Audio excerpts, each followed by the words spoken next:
Pernah dengar soal TKA, tes kemampuan akademik? Nah, ini tuh tes baru yang sepertinya bakal mengubah cara seleksi sekolah. Apa sih bedanya sama ujian-ujian biasa dan kenapa ini penting banget buat siswa dan juga orang tua? Yuk kita kupas bareng-bareng di sini. Oke, kita mulai dari pertanyaan mendasar dulu ya. Selama ini kan kalau mau seleksi sekolah, andalannya pasti nilai rapor.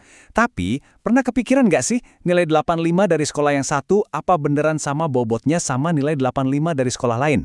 Adil nggak sih kalau kita bandingin langsung kayak gitu? Nah, pertanyaan barusan itu dia alasan utamanya kenapa kita butuh sebuah tes yang baru. Intinya cuma satu, mencari cara penilaian yang lebih adil buat semua. Biar gampang, kita pakai perumpamaan ya. Bayangin nih, ada siswa A. Dia sekolah di tempat yang katakanlah standarnya tinggi banget. Terus, dia dapat nilai rapor 85. Keren kan? Pasti. Terus, di tempat lain ada siswa B. Mungkin sekolahnya punya standar yang beda, nggak setinggi sekolahnya si A. Tapi hebatnya, dia juga dapat nilai rapor yang sama persis, 85. Nah, ini dia pertanyaannya. Angkanya sama-sama 85. Tapi, apa itu artinya kemampuan akademik mereka berdua beneran sama? Ini nih masalah utamanya yang mau coba diselesaikan. Dan disinilah TKA masuk sebagai solusinya. Anggap aja TKA ini kayak satu penggaris standar yang sama buat ngukur semua siswa. Tujuannya simpel, ngasih skor yang objektif, biar siswa A dan siswa B bisa dibandingin secara adil, nggak peduli mereka dari sekolah mana asalnya. Oke, ini penting banget ya, harus digarisbawahi. TKA itu bukan penentu kelulusan. Lulus atau enggaknya siswa itu tetap urusan sekolah masing-masing. Jadi TKA ini fungsinya lebih buat seleksi dan yang nggak kalah penting, buat memetakan kualitas pendidikan secara umum. Oke, udah paham kan kenapa TKA ini ada? Sekarang kita masuk ke pertanyaan yang paling sering ditanyain. Jadi, yang diujiin apa aja nih? Jawabannya ternyata simple banget. Fokusnya cuma kedua mata pelajaran inti. Yap, bener banget. Cuma bahasa Indonesia dan matematika. Kenapa dua ini? Karena keduanya dianggap sebagai dasar dari kemampuan bernalar dan mencerna informasi.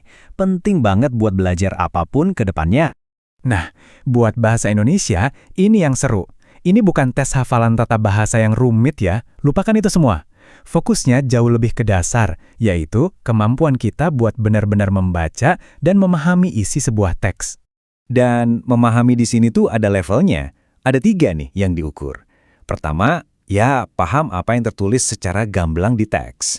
Kedua, naik level dikit, bisa nyimpulin makna yang tersirat.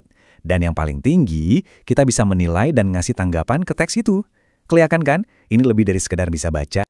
Sekarang kita pindah ke matematika. Polanya sama nih. Ini bukan soal adu cepat hafal rumus. Fokusnya lebih ke gimana kita pakai logika matematika buat bernalar dan mecahin masalah. Kalau buat level SD, ada 3 area utama yang disentuh. Soal bilangan, terus geometri dan pengukuran, sama satu lagi soal data. Intinya, ini semua dasar-dasar matematika yang kepake banget di kehidupan sehari-hari.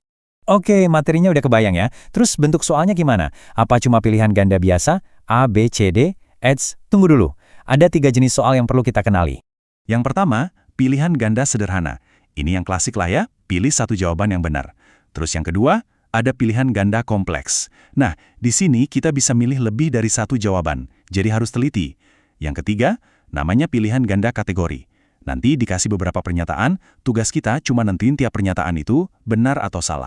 Ngomongin teori aja nggak cukup kan? Biar makin kebayang, yuk kita lihat langsung contoh-contoh soalnya. Ini asli loh dari dokumen resminya.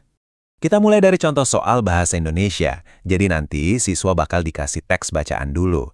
Di contoh ini judulnya Danau untuk Semua. Nah, semua pertanyaannya nanti ya dasarnya dari teks ini. Perhatiin deh pertanyaannya. Apa arti diam 1000 bahasa? Nah, ini kan bukan pertanyaan yang jawabannya ada langsung di teks.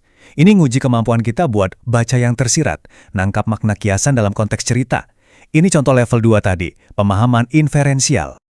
Oke, sekarang kita intip soal matematika.